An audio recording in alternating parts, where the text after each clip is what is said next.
everyone. Welcome to Moms Writers Club. I'm Jessica. And I'm Sarah. Today we are going to talk about comps. We have actually done comps one other time, so feel free to check out that video. I'll put the link below. But we decided that we have gained some wisdom in our years since recording that one. So we might have some new ideas about it and perspectives. And also, I think it's just time to talk about it again because it's such an important topic. So if you didn't know, comps are comp titles, and these are used to help describe your book, whether to an agent or to a publisher, or even just to someone you're telling about your book. What is your book like? And they can really give another person, like an agent, like a sense of what to expect from your book. So they're really important, but I also think that especially when you're newer to coming up with them, they feel really hard to come up with, and it feels vague almost, like it's Yeah. hard to wrap your head around it. So so we're going to talk a little bit about that. Sarah, what do you think makes a good comp title? Well, I think the first thing to remember about comps is that the comparable, the comp title does not need to be a book that's just like your book. That you can pick a certain aspect of your comp title that is reflective of something about your book. I think when I was first going around looking for comp titles, when I was first querying, Yeah. I was like, I need to find the book that's really the most like my book in all ways. And I did. I mean, Hmm. I searched and searched and searched, and I found a couple that were like, okay, this is very much like my book in voice and character and plot and age group and all the things. But that's not necessarily what you're after. I Yeah, I think, would totally agree.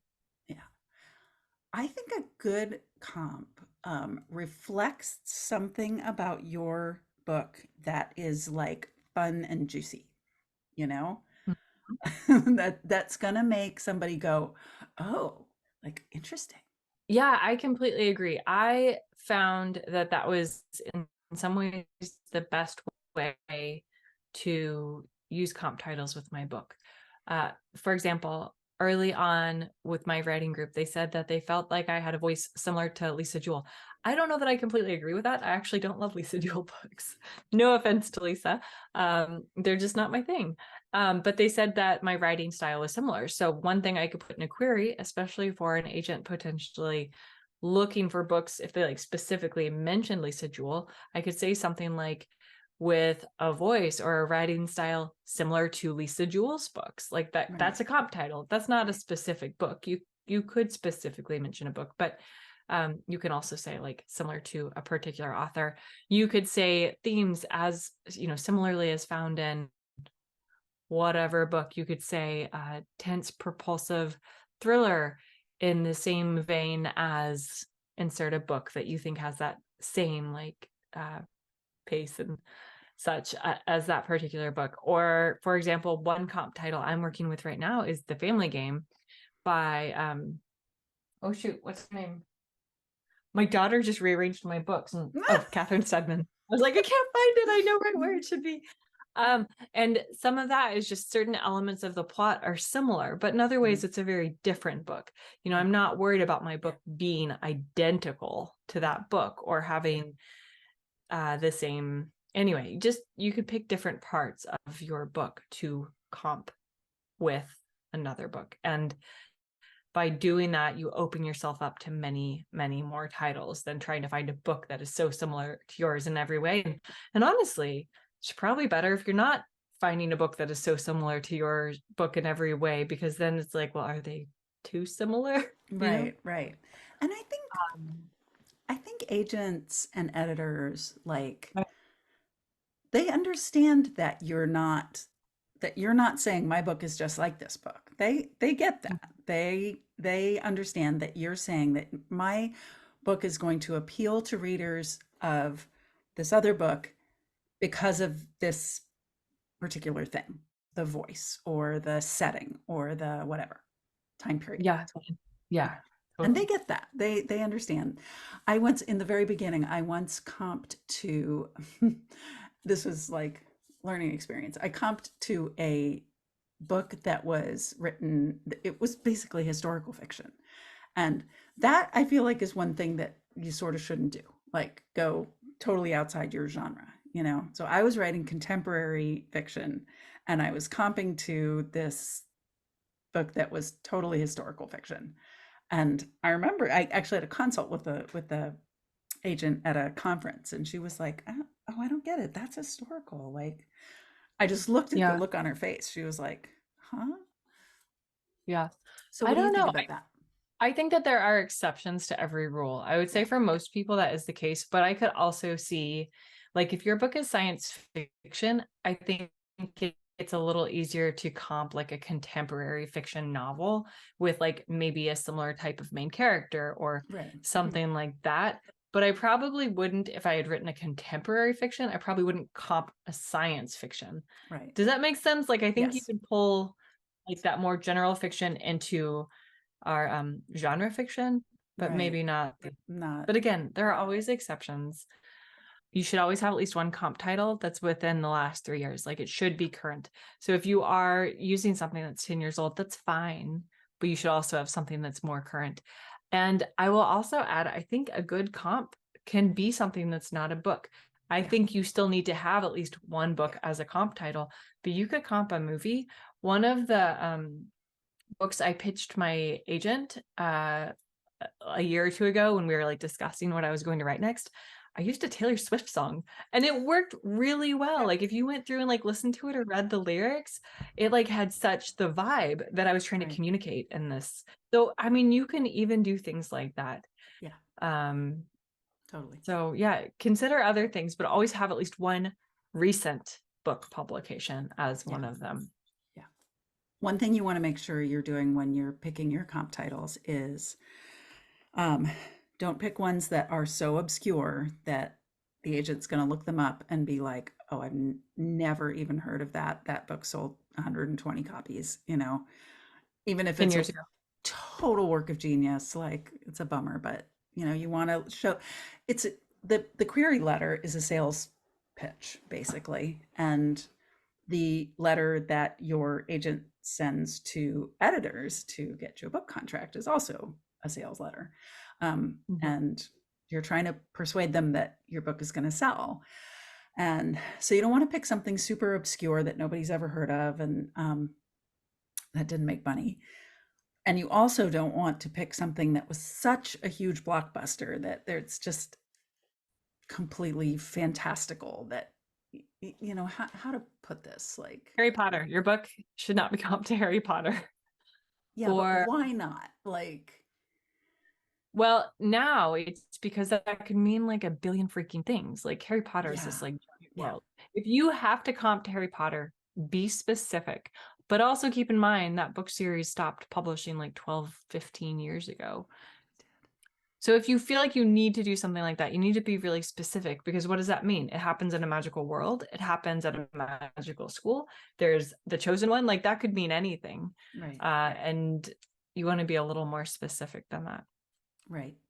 And then there is the school of thought that says that your comp choices reflect your being current on the market for your book and your understanding of who's out there Yeah. reading the kind of book that you're writing.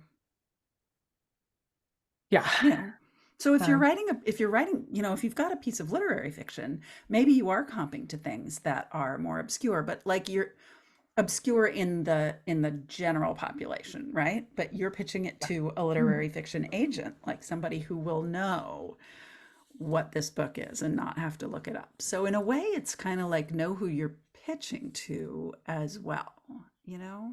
Yeah, I think that's true. One thing I get asked a lot is, and I had the same concern, like, well, this book was published by St. Martin's, but it didn't blow up. What if the agent's never heard of it? I wouldn't worry about that too much. Mhm. You know, you're trying to get a general vibe for it, and they can look it up Yeah. if they're interested, but don't worry. It's not your place to worry if they've heard of a book that like was maybe by a debut author and the author hasn't Yeah. broken out Yeah. yet, but still sold a number of copies. Like you can't you can't read anyone's mind and know what Yeah, they've that's heard of true. or haven't heard Yeah, of. and I don't there's think agents expect to have heard of every book that will ever be used as a comp title. no, that's totally true. All right, so now we're going to talk a little bit about how to find comp titles, because I think that that is like one of the hardest things to do, right? Right. There, in some ways, it's overwhelming because there are so many places to look, and then at the same time, just wanting to find the right one. I think I think Amazon is always a good choice. Looking up books you think are similar, but doing it where you've opened a private window, so it's not using your search history to Hmm. affect what's showing up for you, Hmm. or like looking at, if you like this book, you might like books like this. They'll show it Hmm. to you like at the bottom of the screen. That's a great way to do it. I always asked beta readers and critique partners, like, are there any similar books you can think of? You could even ask booksellers. You could kind of like ask for their help because they're a wealth of knowledge. And then just reading. Like when I first started writing thrillers, I had such a hard time finding comp titles. And I read like some thrillers enough that I felt like I could like start working on writing one. But now I've been reading thrillers for like 5 years. And now like a friend will be like, well, this is what my book's about. And I'm like, bam, bam, bam, there are your comp titles, you know? Right, And it's right, just a matter of like, if I'm reading 2 or 3 books a month, like you slowly grow that wealth of knowledge. right. I do think it gets easier over time. At least it did for me. Like now I'm like, I have a book idea and I'm typing it out to send to my agent and I'm like, comp titles. Yeah, this one, that one, and the other Yeah, thing, you yeah, know, like I yeah. can come up with them pretty quickly. But I That's also awesome. think I have a deeper understanding of how comp titles work. So like the Right. plot's kind of similar to this book, but the vibe is more similar to this book. And the structural setup is kind of like this one. Um, Hmm. so anyway, I think it does get easier over time. Yeah. And I am a very slow and finicky reader, so it's nice to know somebody like Jessica in your genre. For a while, I worked with a woman who just read like she read so many books, and a lot of them were like, kind of in the same world as what I was writing. And so I can imagine going to her instead of being Mhm. that person, have a friend who's that person and go to her and be like, I'm writing this book about blah, blah, blah, blah, blah. And then she might be like, oh, I read this book, 6 months ago that was blah, blah, blah. Mhm. My One of the most useful techniques for me was if you use Kindle to go Oh yeah. and down and so if you have a book that you think might be a comp, right? You are not going to buy all the 20 books that you think might be comps for your book that you may or may not even really want to read and spend all that money. Like that's just not tenable. So Kindle's great because you can go on there, you can download the sample of the book that you think might be a comp for your book and read the sample. And that's like what, usually the first 10 or 15 pages or something like that. Um, Yeah. and I felt like I was able to get a really good sense of, am I in the right ballpark with this book? Yeah. Like I get a sense for the voice and a sense for the writing and the setting and the character. Um, and a lot of them were not. And I just stopped when I was done with the sample. And the ones that I did feel like were going to make really great comps, so several of those I bought and finished, Yeah. partly because I really liked them. I enjoyed reading them, but also just to, you know, be able to say I finished the book. So that was a really useful way of not spending a really lot of money trying to figure I out was which books are which. I was just thinking to myself, I was thinking about like the first 10 pages of my two, not like primary comp titles for the book I'm working on right now. And I'm like, would that have worked if I'd only read the first 10 pages? And I started thinking through it. And actually, yeah, I would have like pretty much picked up one of them. It might have been a little hard because of the back and forth between the past and present. But I think, Mm-hmm. yeah, I do think that actually would have worked.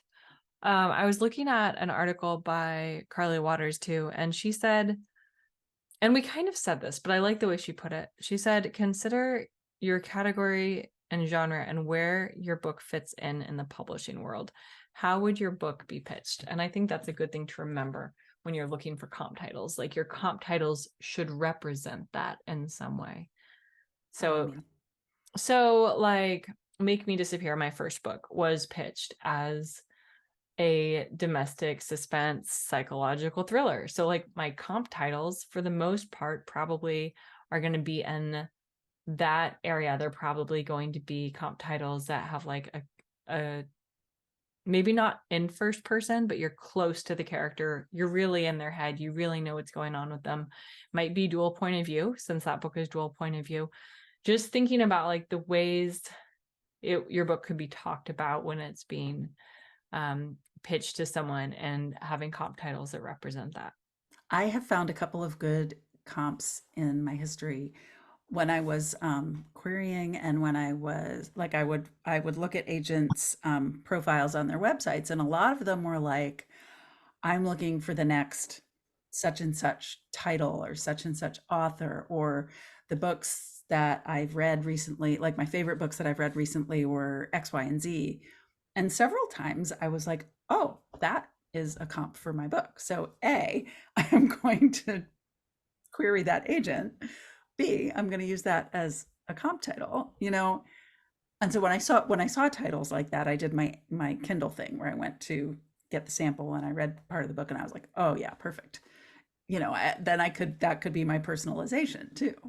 I saw on your profile that you recently read blah blah blah, and my book is similar in whatever way. And I went and looked at what other authors, like if I was really interested in an agent that represented my genre, I would look at what other authors they represented Mhm.